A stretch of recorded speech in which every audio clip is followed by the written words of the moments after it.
In the novel Just Mercy by Bryan Stevenson, there are a plethora of characters, each character bringing support to the overarching themes and messages of the book.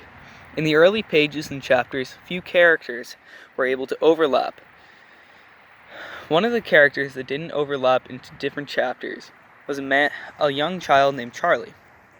Charlie, a 14-year-old boy, suffered through the justice system and furthered Stevenson's messages and thoughts.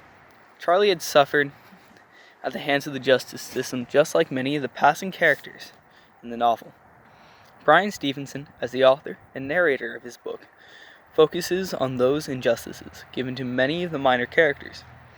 Bryan Stevenson, the founder of EJI, the Equal Justice Initiative, has won major legal challenges, eliminating many of the excessive and unfair sentences.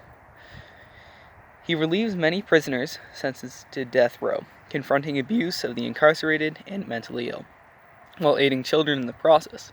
Stevenson has argued and won multiple cases at the United States Supreme Court. He graduated from Harvard Law School as well. Upon graduation from such a prestigious school, he entered the world with many individual thoughts and put his great talents to use. As the chapters progress, so did the number of recurring characters. These characters progress the stories of injustice, learning, and thoughts by tenfold. Stevenson encounters a multitude of people on his journey throughout the court system. Some lasting characters include Walter McMillian, who later becomes a focal point and dear friend of Stevenson. Walter McMillian enters the Alabama justice system through a false accusation. Walter suffered 6 tiresome years on death row, till Bryan Stevenson brought new light and logic to his case. Through Walter's ordeal, Bryan Stevenson grew in his development, as does his future team. Walter's mental state, sadly, eroded during his time on the death row, leaving him incapacitated in a home by the end of Stevenson's 315-page novel. Walter's case and eventual freedom gave Bryan Stevenson a lot of attention from the world and from the media.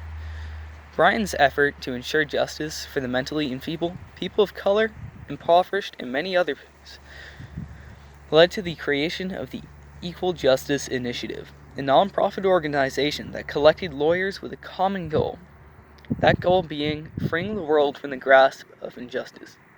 This organization would be a key part to the tales told by Just Mercy. The Equal Justice Initiative commits itself to ending mass incarceration and excessive punishment in the United States. To do so, the organization would challenge the racial and economic injustices and protect basic human rights in the most vulnerable people in American society. Throughout Bryan's long, tiresome battle with the court, he met a woman named Mrs. Williams. Mrs. Williams is a respected elderly lady from a black community in Monroeville, Alabama. Her presence at Walter's Rule 32 hearing is significant because of her long history and involvement with civil rights battles. Having experienced firsthand the brutality from the police and police dogs while fighting for civil rights, she struggled to overcome her terror as the police dog that is brought to Walter's hearing. Stephens describes her as a graceful and dignified lady who would soon become a great mentor to him. In many parts of his book, Bryan recants to his mother's advice, saying, "You can't understand most important things from a distance." So, some questions are, how does getting close to Walter McMillian affect Stevenson's eventual life? Can he truly be an effective criminal lawyer without getting close to those on death row?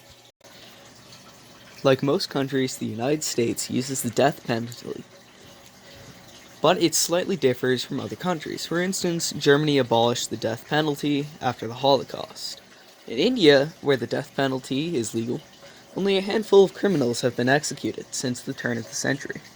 What do you know about other countries and their position on and enforcement of the capital punishment?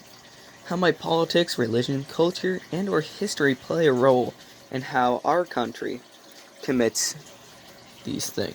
If a society centers itself around inequalities, and all that it truly knows is that inequality, then how would that inequality and injustice be filtered through such a world? Or would it even know equality?